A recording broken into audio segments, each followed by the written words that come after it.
Welcome back to Unbroken Arrows podcast. As always, I'm Catherine, and today I have Kevin from Furvor with me.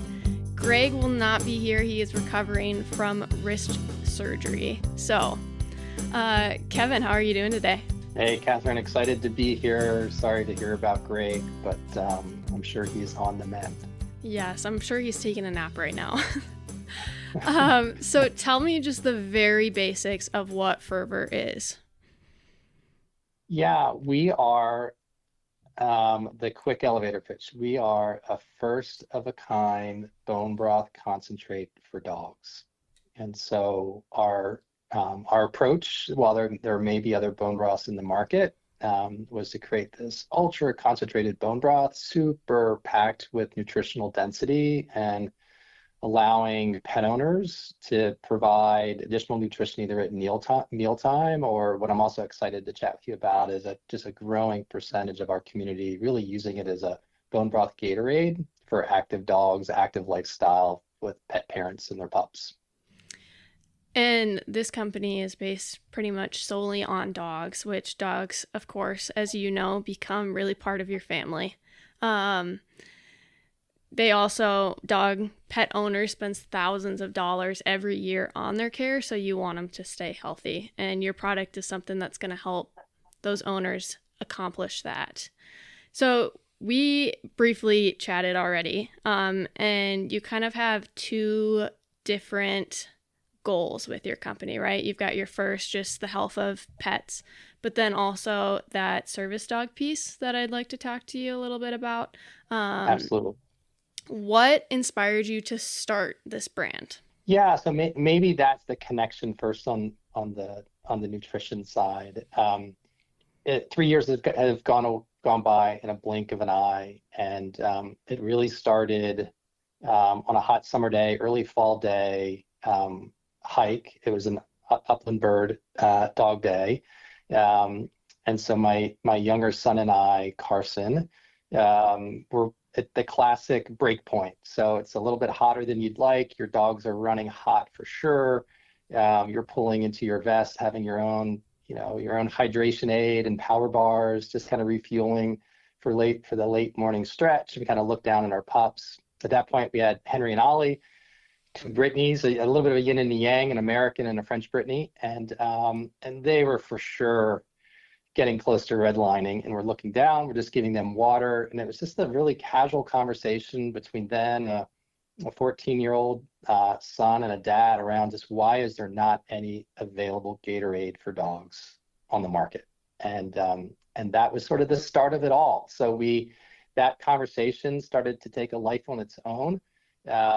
We started thinking about different ways to give our pups nutrition. We are an active dog family, and so whether it's hiking, camping, hunting, just exploring all things outdoors, we're always thinking about how to put better nutrition in our pets. And so that really started us down the path of, could we make something different, something more nutritional when it came to hydration aid for dogs? So there are other bone broths on the market. What makes yours different?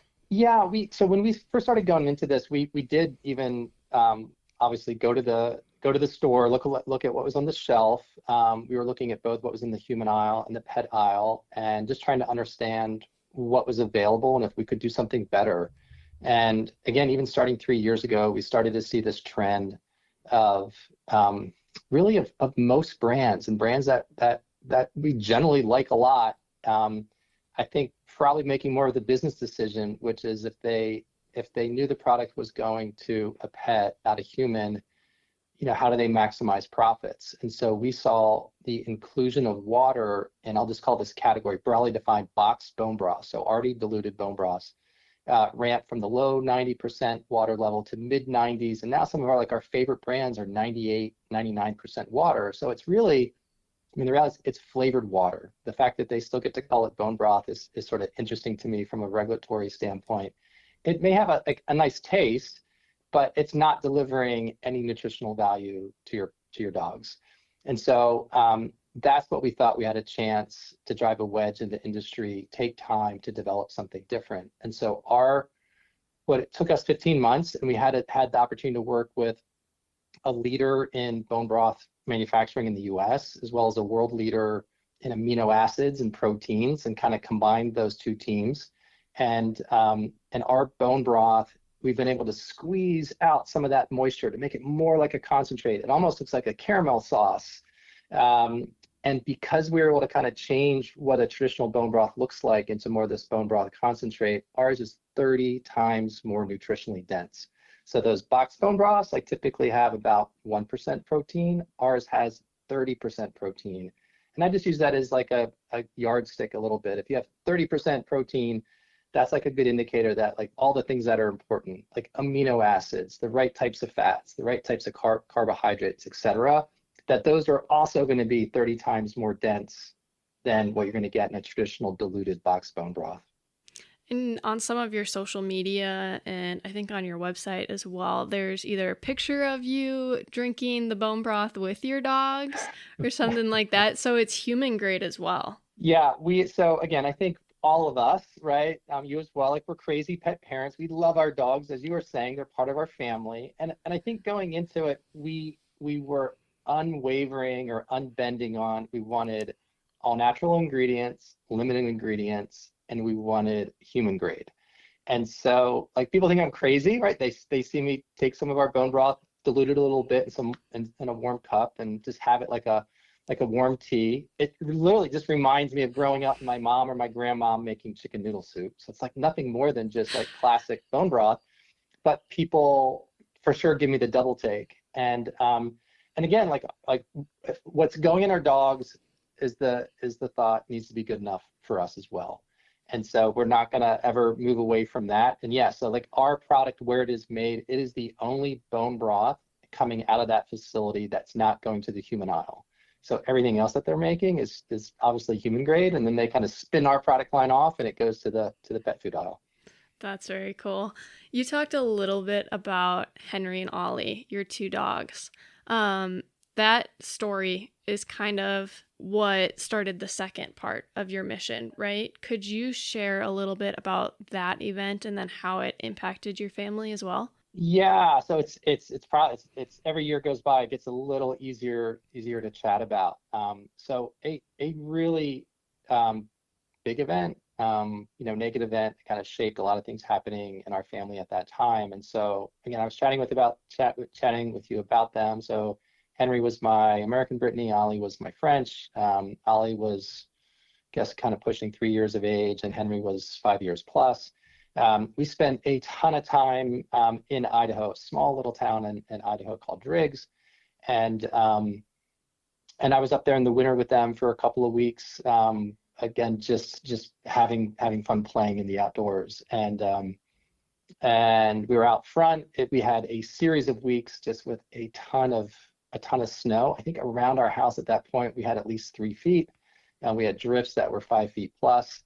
And so really all that they could do was sort of play in the driveway where it was clear and run a little bit out in the snow. I mean, they're Brittany's, right? So they'd kind of disappear almost like submarining, and then be like, oh, that's a little too much. And they would run back out right by the driveway to take a break. And I literally walked back inside to just take a quick bathroom break. And then I came back out front and they were gone. And so, holy smokes, I spent a lot of times outdoors. I kind of know where my dogs typically always are. Did a quick, 360 of my property around the house, inside the house. Didn't see them. Activated my neighbors, friends, and family. Really realized I was having a situation where they had just literally disappeared in less than 3 minutes. And then activated the community around me. And so we searched aggressively from late afternoon all the way that night, I remember, to midnight, and they were gone. And so to this day, there's so many differing views on sort of what really happened to them. Like if you believe in like the theory of I guess Occam's razor, the simplest explanation is probably always the truth, which is they ran into the snow too far, got exhausted, and we just never could find him again. But deep down, it was so hard for Brittany's to kind of get into that snow. And we had trackers and search and rescue dog teams.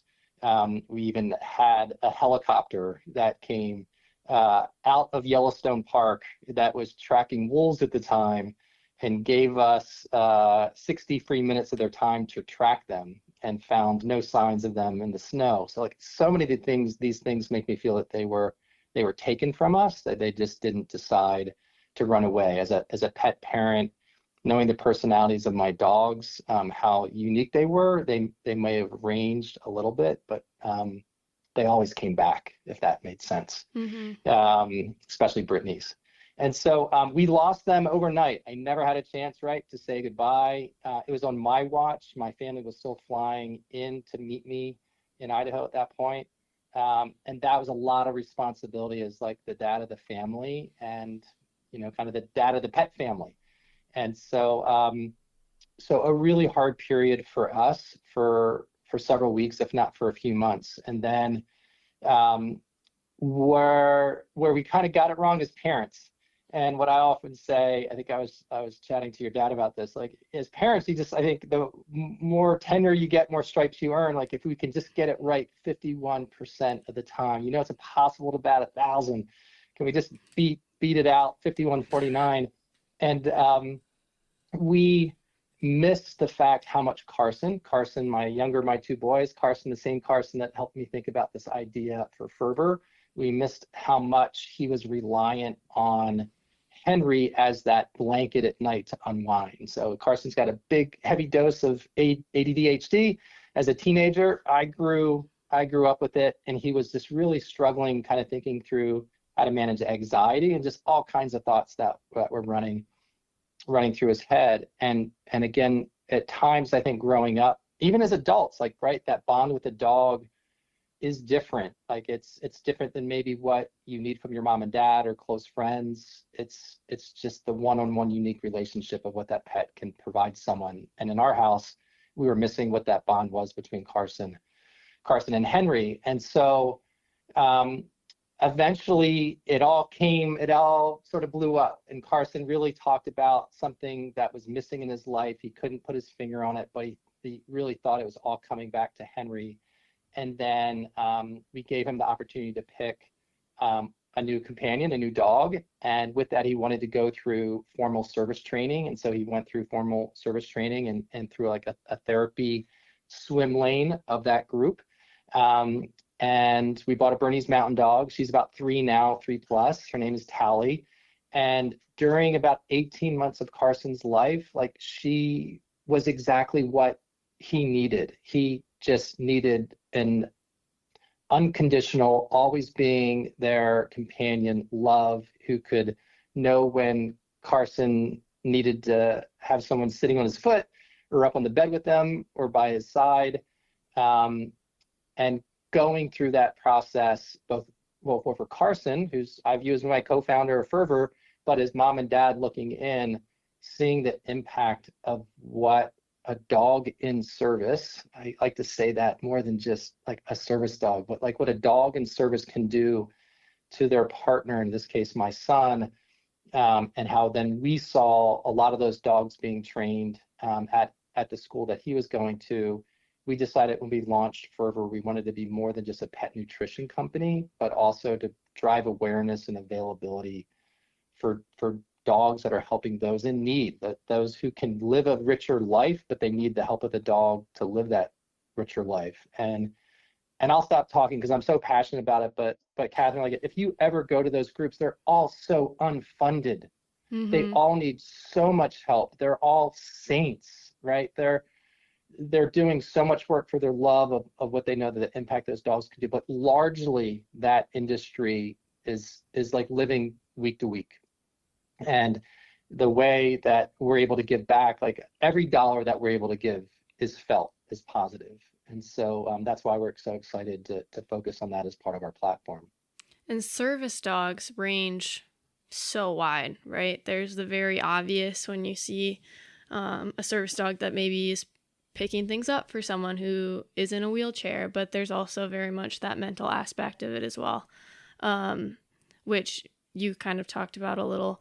And my aunt actually trained dogs for veterans with PTSD. So we got to see a little bit of that side of it and how these dogs still do need to be trained for that, even though, like Sadie, so Sadie's my sister's dog. And she, again, struggles with anxiety and different things like that. And she's not trained at all. And we call her our special dog because she's a little crazy, but is very much the same way. She'll sit outside Mesa's door when she's having her medical crises and just wait for my Right. mom to finish administering medicine so that she can come in and be that comfort blanket. Right.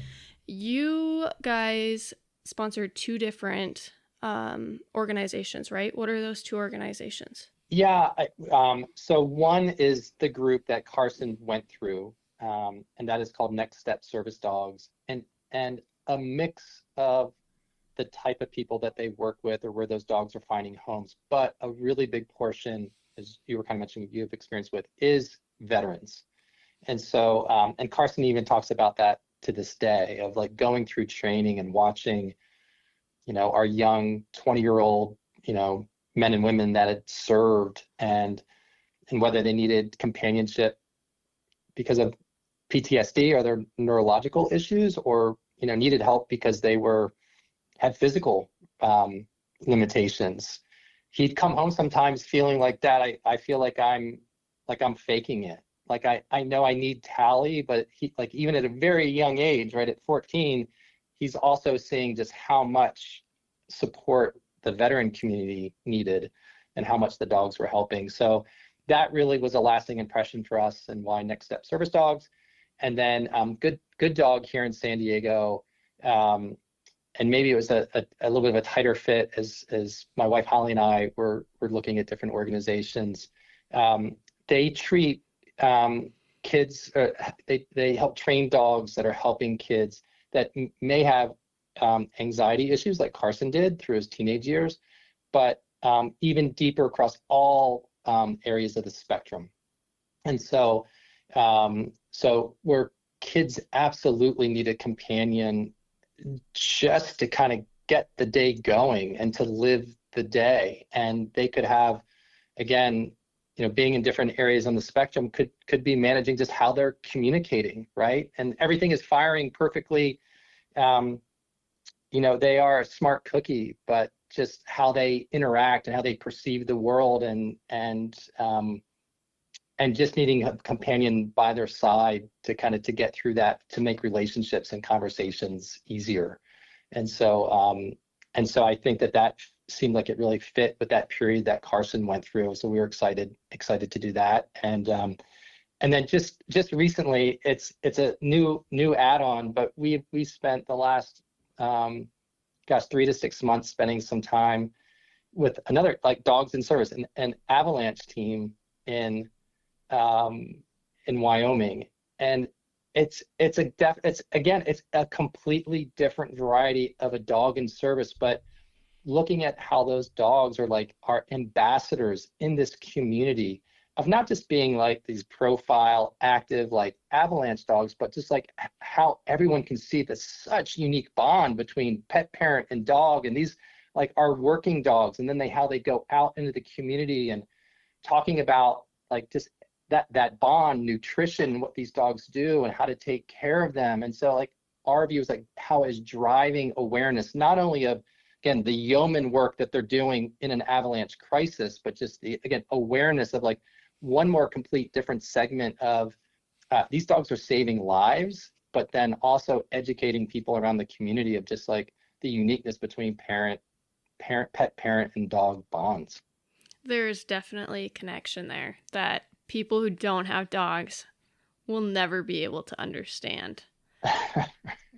What have you Yeah. received any feedback from these different organizations, just in Yeah, regard to what you guys are doing? yeah, it's so we get letters, I'd say on average, if not quarterly, semi-annually, and it's usually a family reaching out to say thanks and talking about the impact again, in their life or in their son or daughter's lives. And then what also I think is interesting is like they're so appreciative of not just like the dollars. A lot of the dogs are using our bone broth on a daily basis. And so when I send the random care package of our broth, and they're just so appreciative of anyone being aware of how important that dog is in their life.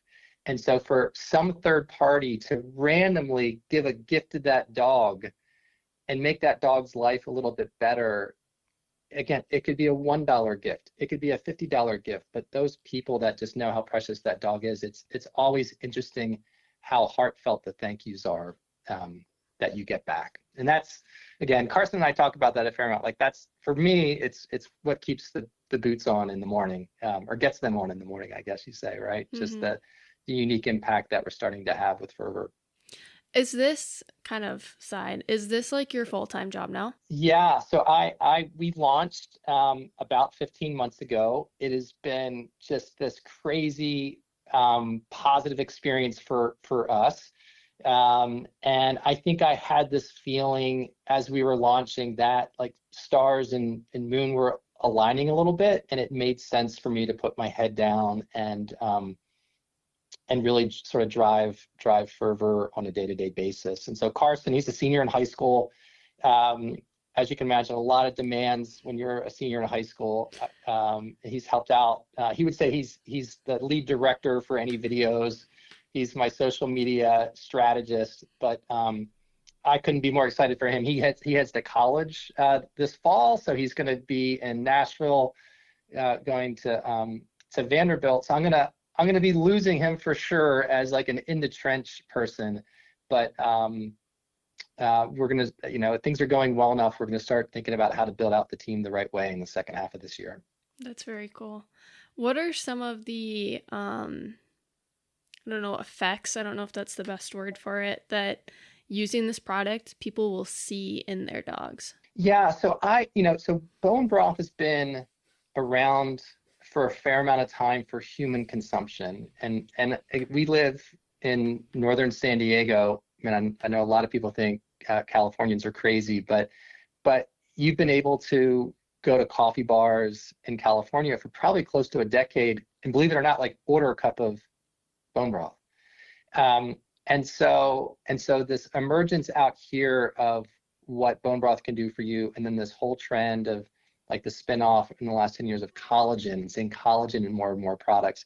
A lot of it is connected, and what I talk to pet parents about is like everything that you've been reading about for the human benefits translates to your pups. And so skin and coat issues, digestive GI tract issues, hip and joint mobility issues, muscle health issues. It can detox areas of the overall system. And I'll just kind of stop there, because ultimately I begin to start feeling like a snake oil salesman for like, oh my gosh, like Just really fixes everything. yeah, it can fix everything. And so, but why? Maybe to pause there for a second. So all those same things that you'll read about for how it can help humans translates to dogs. And so why? So again, for thousands of years, right? From wolves to coyotes to wild dogs to now our dogs. Throw them a bone. Throw them a beef marrow bone. Like they're chewing on that, right? As I always say, like not for the fun of it, like not for dental hygiene. They want to get to the marrow. So like, what's in that marrow? It's one of the most dense sources of protein. And then behind that dense source of protein are amino acids, right? So proteins are created based on these building blocks of amino acids. And what do dogs need to make them live and thrive? They need 10 essential amino acids that they need to get from food. And so all we're doing is with bone broth, if you do it the right way, you're grabbing that marrow from beef or chicken or other type of bones. You are going through a process where you're condensing it and liquefying it, and then you're basically repackaging it in a liquid form and giving it to dogs. So it's this all natural, just sort of like Mother Nature's elixir that we can be giving to our pets in a really easy liquid format. So I would say generally, so for the two camps maybe of types of pet parents, for sure, like not every one of our community members have active dogs.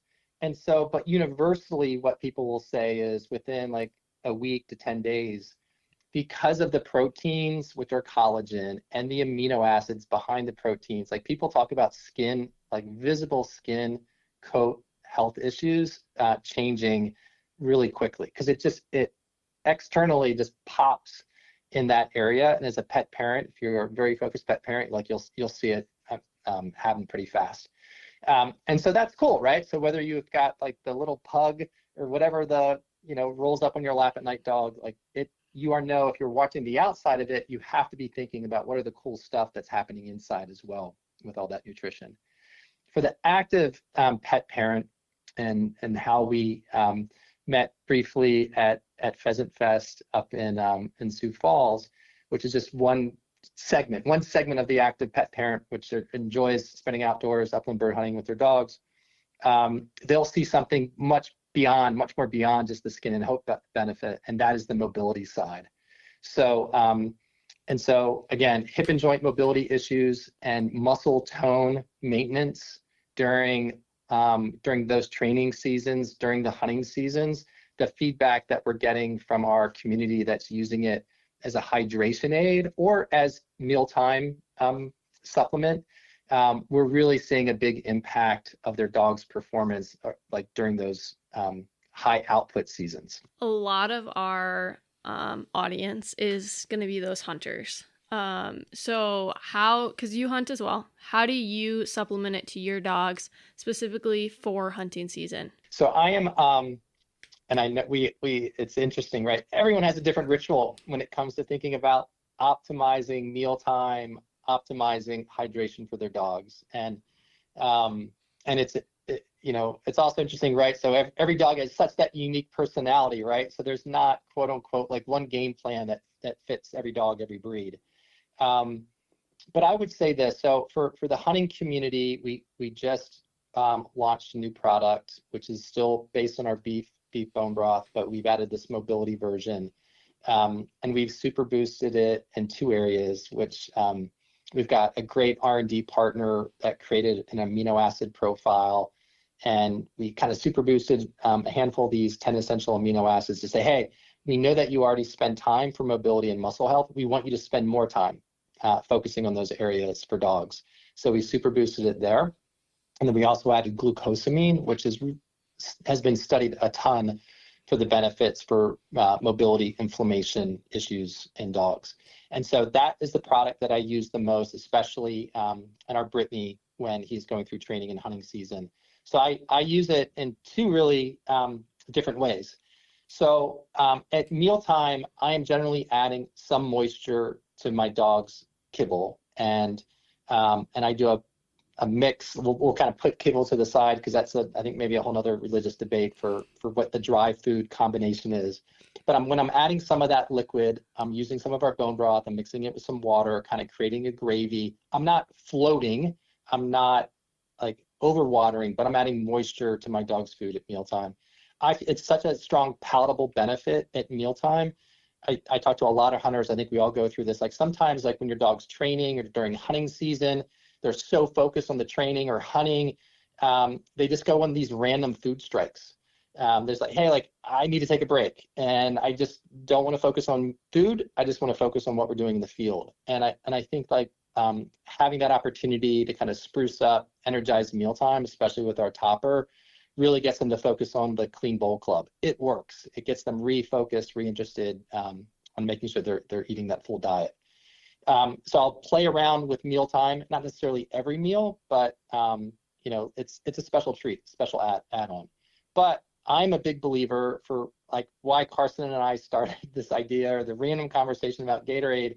I use it as a hydration aid. And so I had my midlife crisis in my early to mid 40s. I decided that I wanted to get in much better shape. I trained all the way to the Ironman distance level in triathlons. And I really got fine-tuned with my own personal nutrition and understanding the benefit of hydration. So for anyone that is around active dogs, to simply say in 2024, to simply say, if I get my kibble diet right and just give them some water, that everything's fine, I think is ridiculous. Like we've been optimizing hydration for humans for decades now. And the fact that there's like no one talking about hydration and doing hydration right for dogs is crazy to me. And so we're giving active pet parents, hunters, an option, an alternative. And so like, what do I typically do? I think about pre-activity hydration. And so I want to make sure that they are drinking that full bowl of water. I have a personal view, like how far ahead I want that to be before they're heading out into the field. But I feel that, again, as my dog is getting so focused on training or hunting, adding that bone broth in the bowl is always ensuring a clean bowl at the bottom. And I know it's just supercharged with a ton of nutritional benefit that's kind of getting them ready for exertion. When I'm in the field, I think, again, if you're not hydrated the right way, like if you're running a marathon, you didn't hydrate the right way, you can't drink enough while you're running. Same with dogs. If they're not hydrated the right way while they're in their field, there's no silver bullet. There's no elixir, right, to kind of all of a sudden help them get right back into perfect shape. So I do have a variety of folks that are kind of mixing either like water while they're out in the field. Maybe they have one bottle of bone broth, but I don't know if I focus on it as much during the hunt, unless you're doing a full day of chasing sharp-tailed grouse like we do sometimes in Idaho, and you literally know you're going to be out there for like a day with multiple breaks. Then those endurance runs, I think there's a benefit for, again, the salts, the amino acids, the electrolytes that you can put back in your dog when it's long distance, long hours. And then lastly, I know I'm talking forever here, it's post-hydration. So back at the truck, right, where your dogs, again, might just be like, they're going on a hunger strike because they're just focused on what the next hunt's going to be. But like, you put a bowl of this in front of them. There's so much science around now of getting the right type of carbohydrates to kind of let their system know, like, hey, we need to start taking nutrition in. So our profile of our bone broth has the right carbohydrates to kind of say, hey, nutrition's coming. And then it's followed by all these proteins and amino acids. And the feedback that we're getting from hunters and trainers, like, hey, I don't know what's in your product. I just used it for the entire fall hunting season last year. I generally know how many ribs I see on my dog, by the end of the season. Say I normally see 3. The outline of those 3 at the very end, he's like, I'm only seeing 1. And so like, it's getting them to drink a little bit more. It's getting them to eat a little bit more. It's just keeping them more in tune through that full season. I think which we all struggle is for sure pet parents that are active outdoors pet parents, especially upland bird hunters, where if you don't have your string of 5 or 10 dogs, but it's just your 1 or 2 dogs and that's it, then you're really thinking about optimal nutrition during the whole season. Mm-hmm. I know our dogs, I say ours, the group that we hunt with is pretty much all labs, and a lot of them will hunt until they pass out. And so I'm excited to try this product, especially in this next fall. But of course, part of it's going to be making your dogs drink water when they're not really wanting to. But having, again, that pre-hydration, because if you start and they're already dehydrated, they're going to struggle no matter what. So that's part of it that I know I haven't really thought about before. It's always just, you put their water bowl out and you feed them and you call it a day. But there's a lot more that goes into it, obviously. It's just we're trying to get people to think a little differently about it. For sure. And you had said that even, those dogs that aren't as active, that aren't hunters, that aren't running miles at a time, this product still helps them just within like gut health, hip health, joints, skin, all of that. Yeah, I would like to think that everyone has an active dog, but the reality is, based on what we're starting to see, like the active dog community maybe only represents about 25% of our community that we built to date. So a lot of our folks, again, from East Coast to West Coast, throughout the heartland, a lot of folks are just working hard during the day and coming home and have a companion, with them and as part of the family in the evenings or early mornings. And so that community that's thinking about doing mealtime differently, trying to be a little bit more proactive about pet health, is reading the labels more, right? So they want ingredients that that they can read and that may be on the same par as human grade or just a really clean label. And that, I think, as you started the conversation today, like there's been this renewed interest in pets, the pandemic coming out of that, where pets became even more part of families. There's been some crazy stats that, dogs are going to vets more on an annual basis than parents sending their kids to doctors, right? So we are for sure That's treating crazy. these kids, that's why these pets as our kids, as part of family members. And that's the community as well, that's just saying, hey, well, if I can introduce this to mealtime and making it a little bit more nutrition oriented or just spice it up for them, we've got a lot of folks that are doing that as well. Kind of going back to Furvor, Yeah. where are these products available for people to buy? Yeah, so so all of our growth this first year came through our website and through Amazon. And that was the great test and experience for us, just to see if there was a product and a product market fit, and consumers that were excited to give it a try and then keep using it. And so really easy, like, so again, furvorpet.com, and then Amazon, just checking out our Furvor bone broth product line, you can find it there. We are in a handful of just high-end pet specialty stores, and those are more just San Diego and Idaho based. And we just came back from a big convention in Florida, and the amount of high-end pet on the East Coast and a lot in Florida, they're just starting to carry our product. And I should know some of those stores names, but I don't. But in your backyard, and I know that you've got a connection with Shields. We couldn't be more excited. We started rolling out just with a handful of Shields. Like, we're in 5 now. In your backyard, Bismarck, North Dakota is probably the closest, but I just did product knowledge training day in Reno, Sparks, Nevada, Arizona, Kansas City or Kansas. I'm gonna miss a couple, but that experience has been fantastic. They treat every vendor coming in as part of their family. That means a lot to them. And for the active pet parents in Shields, you can either buy it online or you can find it in a handful of stores right now. And if all goes well, we hope to be in all 35 to 40 by the end of the year. What is next for you guys? Do you have plans? Are you looking at creating more products? What's the next couple years look like for you? All of that, right? So now I think we're so excited that we have a product that people are willing to pause and kind of listen to, like a little bit of our platform or soapbox. They're willing to think about maybe pet nutrition a little bit differently. We have 3 products, right? We have a chicken, we've got a beef, we've got an advanced mobility. We're really excited thinking about adding, I'll say 2 new varieties, and those could be flavor or functional benefit varieties between now and the end of the year.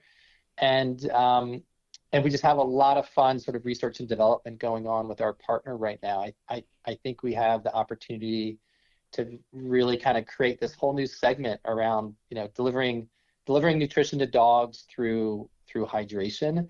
And so that's how we're going to continue to grow up. So we're going to not rush it too much. I mean, we'll be more online than anything, but gosh, I'd really like to wake up a year or 2 from now and we're much more widely available in retail across the US, as well as online. Going back to the nutrition, difference between chicken and beef.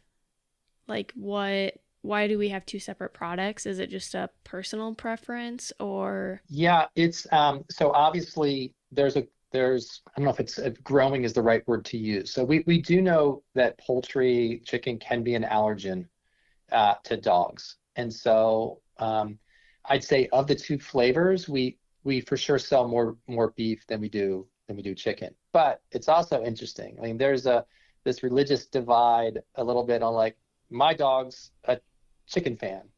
And so we really just kind of created 2 base flavors, which we knew on average are the 2 most sold sort of sources of protein in the pet sector. So we started there to test the waters. we're excited to kind of think about other poultry related versions. And so we're sort of already doing some R&D around that. But really just wanted to give a consumer choice and get feedback and make sure that, again, there was interest at time zero from not just having a beef only flavor. We talked a little bit about how you're a hunter. And a lot of our podcast is about hunting and how we've experienced healing through it, me and my family, and Greg and his family. What are your experiences with your dogs, with your kids in the outdoors hunting? And how has, especially with your dogs, because that's your brand, how has that all wrapped up and kind of created a healing environment for you guys? Yeah, I think for we enjoy the outdoors, as I was saying, and I think that since my kids were little, we've been chasing birds, as I say, around Idaho and Wyoming, since they've been able to hold a gun, and a lot of that time is you're truly just chasing birds, and you're enjoying that dynamic of this unit, right? This team, you've trained your dogs. You have a unique relationship with them, how they're cueing in on your behavior, where you're exploring, like just new areas of the valley that we live in. And it's like every trip is sort of a new adventure as this unique team that without each other, like none of it works, right? Like there's no chance we're gonna stumble into a grouse likely with a lot without their help. And so I think like that uniqueness of being a bird hunter, where we also treat really serious, like anything when we're fortunate enough to have a few birds on a hunt, like they're coming home that night and they are making it on our table. And that from field to table and everything that goes into that, as you know, as a hunter, it's spiritual, right? It's hard to describe. And so I would say this a lot, like my memories aren't necessarily on like the number of birds and the number of meals, but like walking shoulder to shoulder with either of my sons and the conversation or the topic of the day, and thinking about through those conversations, like I'm helping them become great young men in life. And it's not as much father son, it's team, right? We're working as a unit with these dogs, like exploring adventure. And if we're fortunate enough, there might be some birds at the end of the day. If we're not, it's just like another great experience that is beyond father and son. It's just bonding differently. And it's hard to explain. People wouldn't understand it if you haven't tried it before with your son or daughter or with close friends. Mm-hmm. And so it's that uniqueness, like I will cherish forever with my boys growing up, but I couldn't be more excited. They are young men, right? Both are going to be in college starting this fall. And, we are for sure always thinking about the calendar and making sure something's happening at least once each fall. And I'm excited already thinking about what this fall is going to be.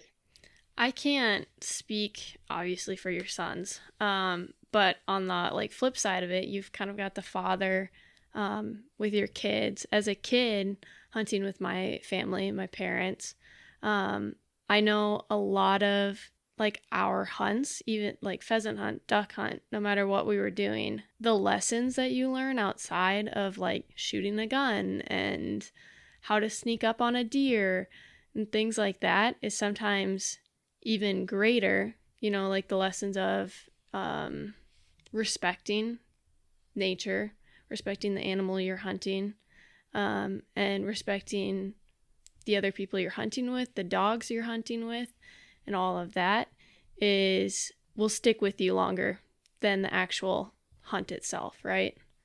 Right. But it's always interesting seeing it from someone else's perspective because I don't have kids.